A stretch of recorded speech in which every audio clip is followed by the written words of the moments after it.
நர்கீஸ் ஃபக்ரி வந்து உங்களுக்கு எல்லாருக்கும் தெரியும், ஏற்கனவே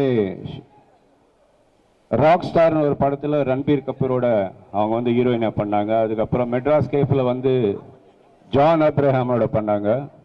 அப்புறம் பட்டா போஸ்டர் நிக்லா ஹீரோ படத்தில் ஷாகித் கபூரோட ஆக்ட் பண்ணாங்க. அந்த சாங் ரொம்ப ஃபேமஸ்.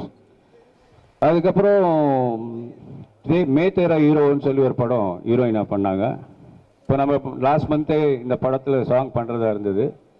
ஆனால் கிக்கில் வந்து சல்மான் கானோட ஒரு பாட்டு லாஸ்ட் மந்த் பண்ணாங்க. அது ரிலீஸ் ஆகி அந்த ஒரு சாங்காகவே படத்துக்கு வந்து பயங்கர எக்ஸைட்மெண்ட் இருக்குது. எல்லாரும் வந்து நம்ம நர்கீஸ் ஃபக்ரி ஆடினது பாடினது அவங்களுடைய லுக்கு இதெல்லாம் ரொம்ப அப்ரிஷியேட் பண்ணி பண்ணாங்க.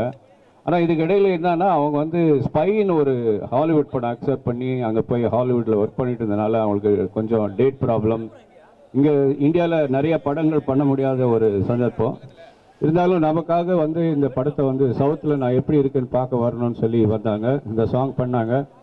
இதுக்கு 10 நாள் நம்ம பாம்பே அனுப்பிச்சு ஆளுங்களை, அதாவது ராஜசுந்தரம் மாஸ்டருடைய அசிஸ்டன்ஸ்லாம் அங்கே போய் அவங்களுக்கு ட்ரெயின் பண்ணி ரிஹர்சல் பண்ணி இந்த சாங்கில் இருக்க லிரிக்கெல்லாம் அவங்க எவ்வளோ ஹார்ட் ஒர்க்கிங்னா அந்த லிரிக்கினுடைய மீனிங் எல்லாம் எழுதி அதுக்கு எப்படி இன்டம் பண்ணணும் அப்படின்னு ஒவ்வொரு விஷயத்தையுமே அதை ஒர்க்குன்னு எடுத்தோன்னா அவ்வளோ சின்சியராக காலையில் இப்போ எங்களுக்கு ஷூட்டிங் இப்போ பாம்பேலேருந்து ஆர்டிஸ்ட் யாராவது வந்தாங்கன்னா டைமிங் என்ன எதுன்னு தெரியாது. சில நேரங்கள் அவங்களுக்காக வெயிட் பண்ண வேண்டியிருக்கும். ஆனால் காலையில் அவங்க 6 மணிக்கே செட்டுக்கு வந்துடுவாங்க. மேக்கப்போட எத்தனை மணிக்கு ஷார்ட்னு முதல் நாளே கேட்டுக்குவாங்க.